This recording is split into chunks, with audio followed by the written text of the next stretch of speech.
Our first speaker is Dr. Frank Cobelens. He is an epidemiologist and professor of global health at the Amsterdam University Medical Center, the Netherlands. He is scientific director of KNCV Tuberculosis Foundation and serves on several expert panels and advisory body for global infectious disease control, in particular tuberculosis, including WHO Strategic and Technical Advisory Group for Tuberculosis.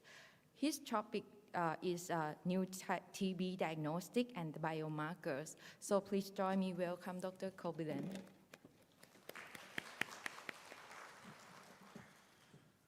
Thank you, and let me see how this works. This is the laser pointer.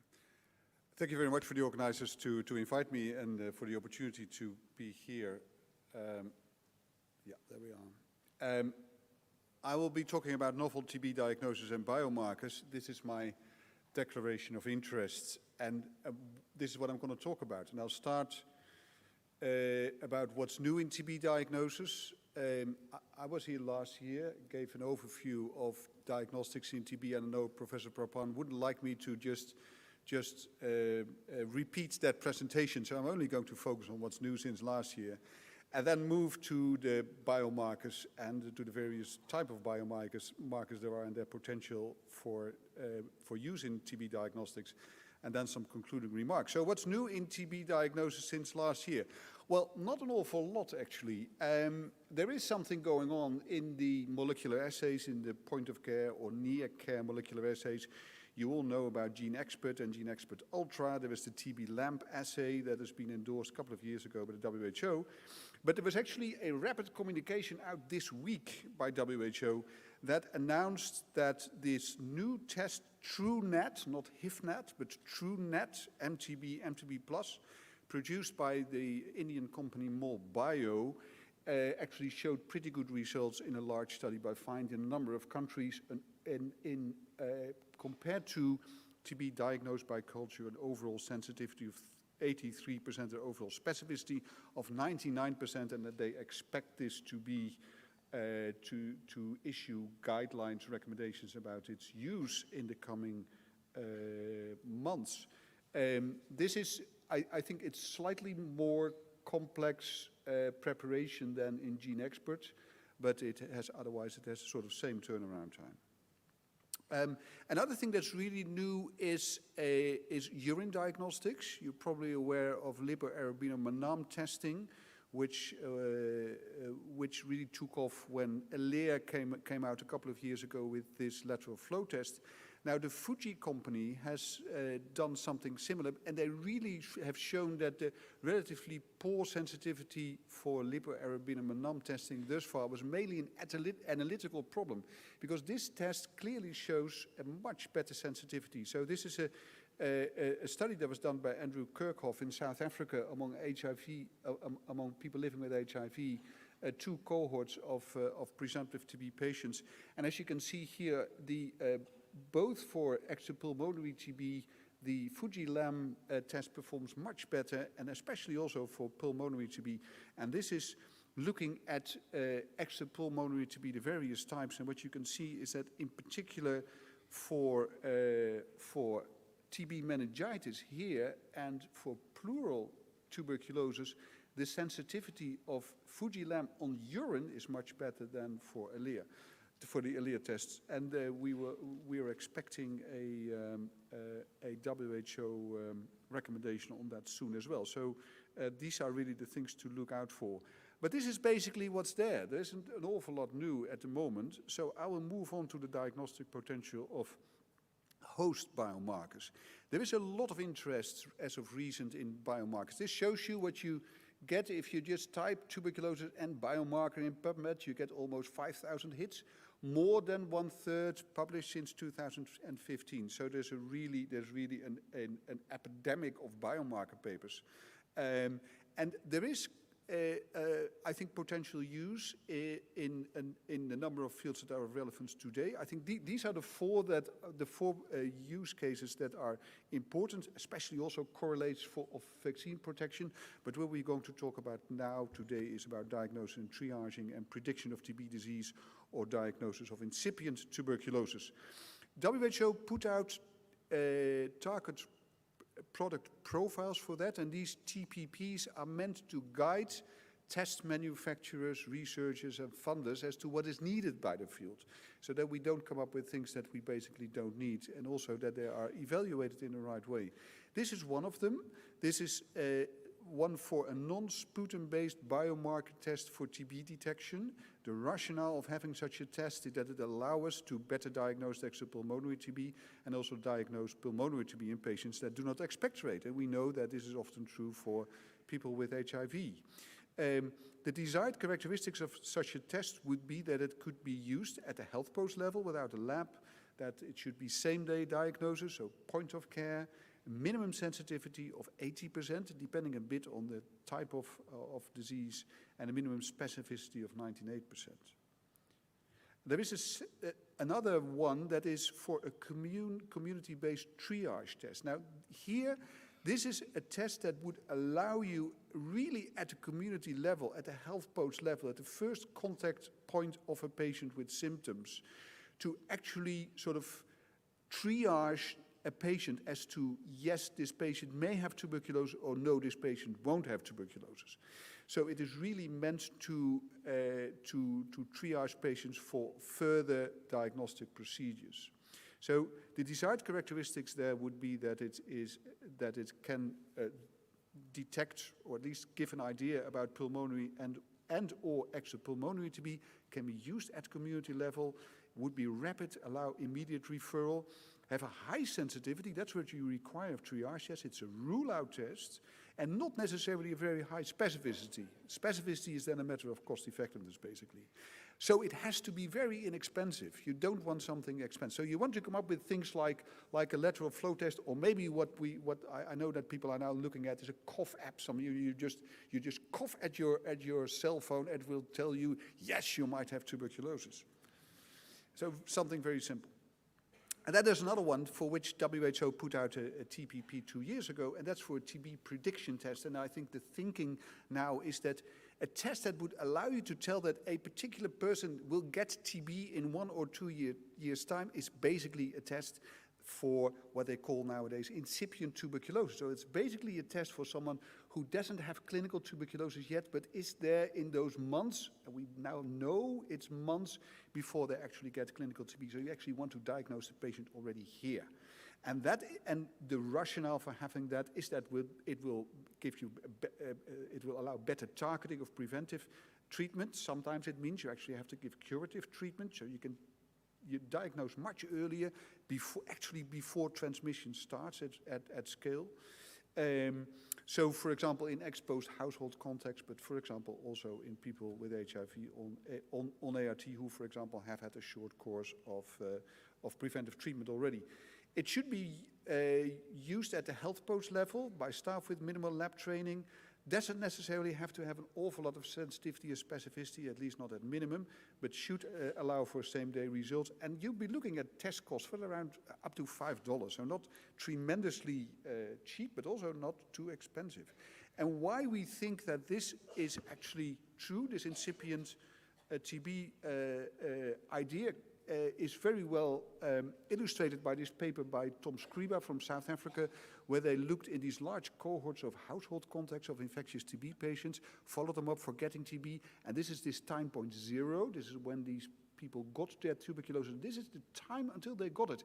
And this tells you which of all these markers were already showed changes and when that started. And you can see several of them already started to show changes a year before diagnosis, and all did within before half a year before diagnosis. And these are some examples of them. For example, here the interferon response, all sorts of inflammation markers. This is the complement cascade. This is monocytes going up and T cells going down. We'll talk more about that later on. Here, for example, you see HLA-DR+, and central memory CD8 cells. So there's a lot happening long before a patient is clinically diagnosed with tuberculosis. So I grouped the host biomarkers that we'll be discussing in these 5 groups: T cell activation or differentiation markers such as CD27, HLA-DR, immunoactive proteins such as interferon gamma, IP10, CRP, gene expression profiles. You will hear a little bit more about all these RNA signatures, blood cell counts like the monocyte-lymphocyte ratio, and small circulating molecules. Now, it is important to realize that very often in biomarkers we look at signatures. These are combinations of biomarkers, and by combining them you improve their sensitivity and specificity. But the problem also is that if you combine biomarkers, it's much more difficult to translate them into point-of-care assays. If you have just 1 or 2 analytes, it's simple. But if you're working with maybe 30 analytes, it's going to be very, very difficult. So for today, we're going to focus as much as possible on single markers and signatures that have just a few markers. Now, most of these biomarkers that are relevant for diagnosis are markers of inflammation.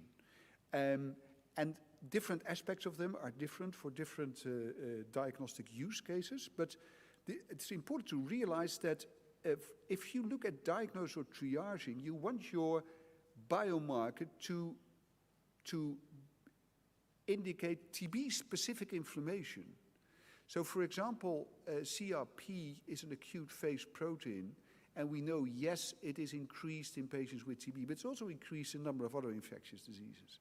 So the key comparison really here to find your biomarker is to look at TB disease versus other diseases. Whereas for prediction, it is really TB disease versus latent TB infection, and you're looking at early inflammation markers, not necessarily very specific for tuberculosis.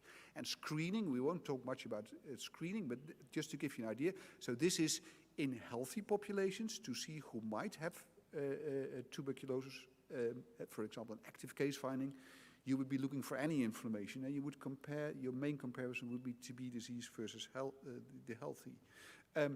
It is also important to realize that we can get useful information from treatment of TB. And that is because what happens during treatment, to some extent, mirrors what happens before patients get TB. And this has been very well illustrated by this study that looked at 2 RNA signatures. This one was meant for prediction, this one is meant for diagnosis. This is the moment when the patient gets tuberculosis. So you see that the score on the signatures goes up in the months before diagnosis, and then treatment starts, and then it goes down again. So it's actually mirrored. There's a mirrored in this one as well. So this part can actually give us information about that part. So I want you to keep that in mind. So let's start with the T-cell activation and differentiation markers. So I think there are a few that have real potential. One of them is, and that comes from the clinical trial a couple of years ago in that vaccine that failed, MVA-85A in South Africa, where they actually showed that the infants that were vaccinated had a higher progression rate to disease if they had a high level of HLA-DR positive CD4 cells, whereas total CD4 cells was not predictive. And they looked at it in a different cohort to validate this, and indeed, I mean, it wasn't terribly good, but still it shows some separation between those who progress to disease and those who do not. Other information comes from studies of treatment. This looks at a couple of markers. This is CD38, this is Ki67, this one is HLA-DR. And you see that there is a clear drop-off during treatment. That's not the case for CD27, but CD27 gives a very clear separation between latent TB infection and tuberculosis disease. So these might be useful for diagnosis. This one might be useful for prediction. There is, of course, something that is already there. There is a test already there. It's not exactly a point-of-care test, although I know that the company is working on a point-of-care version of that. That is the quantiferin. The latest version of quantiferin, the quantiferin Gold Plus, actually has 2 tubes, TB1 and TB2. TB1 has CD4 antigens only. TB2 has both CD4 and CD8 antigens. And you can actually calculate what the CD8 response is by looking at the differential. And what this study shows, this is a study from Taiwan that looked at active TB patients and their contacts. So these are the contacts not infected. These are infected with the other, measured by the other quantiferin. These are patients with TB disease. These are those with TB disease that were actually culture positive. And you can see that whereas there is no difference really, of course, for these, but not for the LTBI and the TB cases, there was not really a difference in responses to TBI and TB2. You see that for the CD8 response, there was a real difference. So, and there was a higher CD8 response in those who had tuberculosis, especially high in those who had culture-positive TB disease. Now, it's not yet a very good separation, but there is potential here. Let's move on to the immunoactive proteins. Now, this is a slide from last year. Next slide will also be of last year, but I think it's important.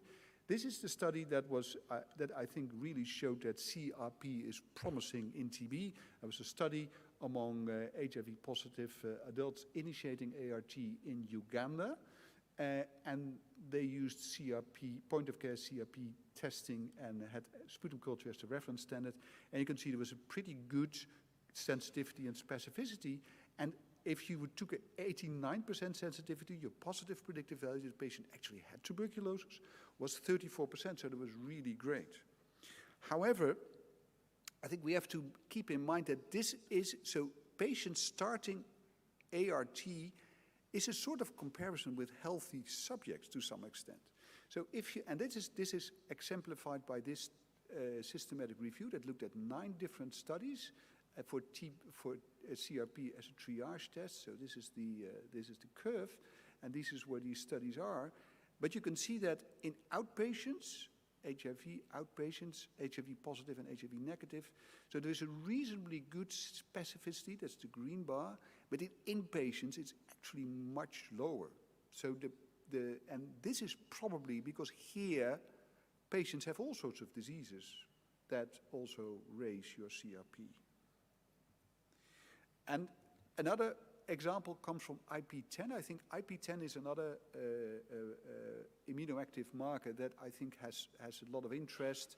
There's currently work going on to produce a simple lateral flow test on IP10. This is data from a meta-analysis of 18 studies looking at IP10 in whole blood or plasma. And then you can see that there's quite some heterogeneity, but still the majority of these studies show a quite good combination of sensitivity and specificity. And I hope you can read it, but what you can see, it didn't really matter as to what sort of study design it was. Age didn't really matter. The method by which IP10 was tested and whether they were HIV-infected individuals or not. So the accuracy was more or less the same, but the problem is that most of these studies were comparing with healthy individuals. So here you may be looking at the same problem, that once you start using it in a patient population that's symptomatic, they may have all sorts of other disease that also raise your IP10. There is a potential other interesting way of using IP10, and that is during the early stage of treatment. This is work from a group in the Netherlands that showed that there is a very quick drop-off in IP10 during the first 7 days of treatment, especially in patients who are HIV positive. So these are TB patients on treatment. You can see these are HIV positive, these are HIV negative, and this is a reflection of the bacterial burden, high bacterial burden, low bacterial burden. And you see it doesn't really matter. So in HIV positive, the HIV positive patients, you have usually very high baseline IP10 levels, and most of them show a drop-off. And you don't see any drop-off in those who don't, in the end, turn out not to have tuberculosis. And that could actually be used, and that's been shown now in a study from Mozambique, could actually be used in patients in whom you have difficulty of diagnosing, and to actually show by just giving them a week of treatment by the decline in IP10 level that the patient actually has tuberculosis. Another one in this group is complement Q1, 1Q I should say. So it's the and this is I think an interesting study. The interesting thing about complement Q1 is that it is induced by interferon gamma, but it's not an acute phase protein. So you would expect that it sort of has less reaction, less response in patients who have who have other disease than TB. And they actually showed this was the case. So they compared TB here to healthy controls, but also to leprosy and sarcoidosis and to pneumonia. And you can see that it's actually quite higher than much higher than in the pneumonia patients. And this is showing you the ROC curve, and you can see here, this is the comparison with pneumonia. So this is a potential marker in diagnostics. The interesting thing is that it was not affected by BCG vaccination and that they normalized also during treatment. So let's look now at the whole blood RNA signatures. There's been a lot of interest lately in these signatures. Some of those signatures look pretty good. So for example, here you see at validation data for a diagnostic signature. But that's based on 44 RNA transcripts. So the way this works is that you take patients and you take healthy controls, or patients in this case with other diseases, and you look at their RNA. So they do a whole genome RNA sequencing, then do the bioinformatics, then do a machine learning kind of analysis, and then come up with a particular combination. Now, but this is 44 transcripts, so it all looks nice, but 44 transcripts you're never going to get into a point-of-care test.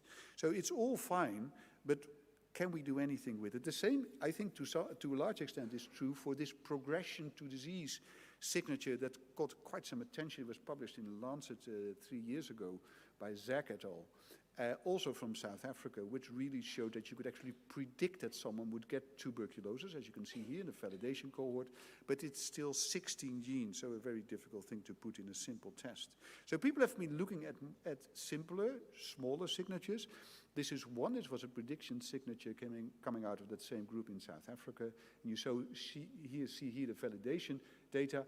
It is not tremendously good, but it shows some signal. Another one that I think is very interesting is the one that was derived in a different way. Here the authors from Stanford actually looked at a number of data sets from a number of countries.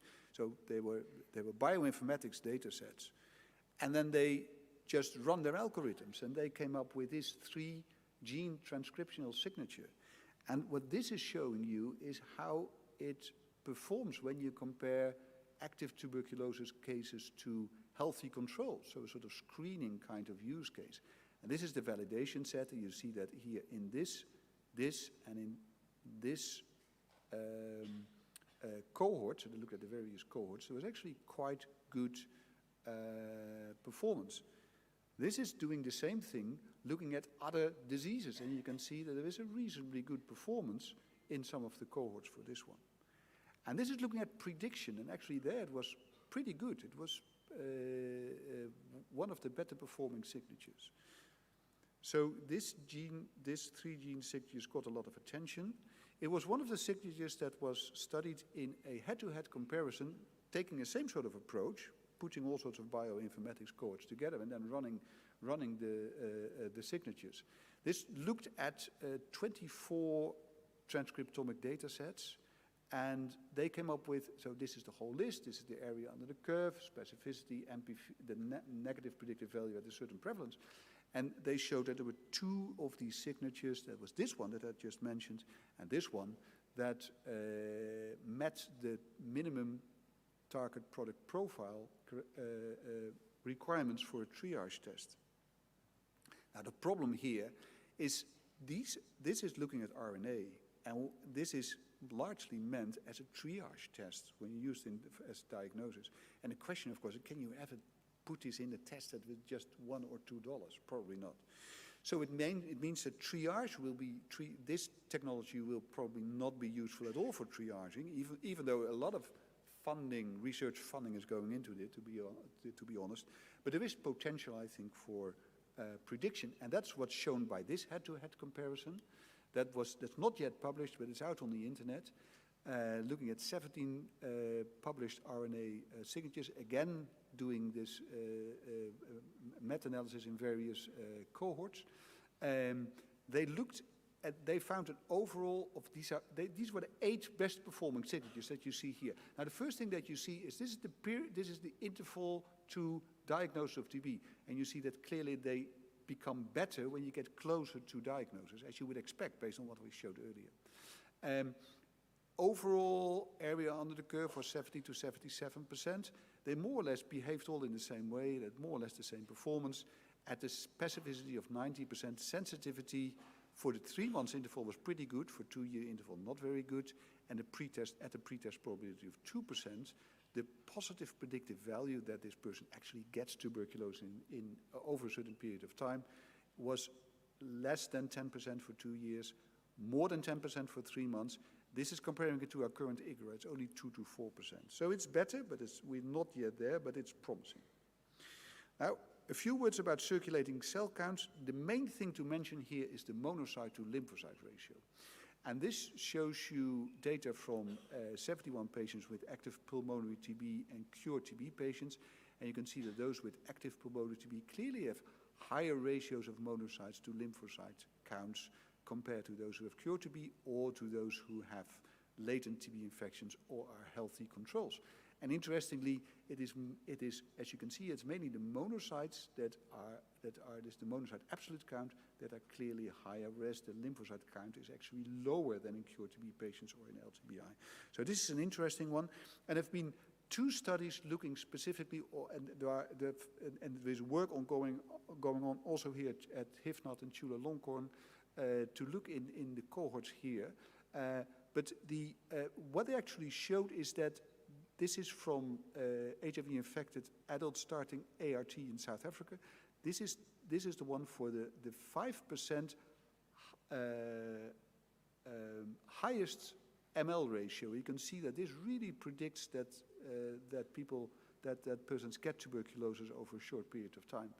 And this was looking at pregnant women, testing them around delivery, and then following them up postpartum. And here you can see that also the ML ratio was significantly associated with getting tuberculosis. This is a very easy thing to do. You just get it. It's just a result of your routine lab. So there's a clear potential for diagnosis of incipient TB or early TB in people living with HIV as part of ART monitoring. Now, a few words about small circulating molecules. So now this is something similar as I've shown you before. This is also from these big studies that have been done in Africa, just showing you that there are quite a number of these molecules, so there's metabolomics that differ between TB, active TB, TST negatives and TST positives. And this is, for example, you get this whole list. We'll not go into them, it just gives you an example. So people have been trying to do signatures. For example, this signatures came out recently in Nature Communication. So of 10 different metabolites, and then they show there's a reasonable protection. But this is probably not the way forward. Probably the way forward is to use a more hypothesis-driven approach. And this is looking at the ratio between kynurenine and tryptophan.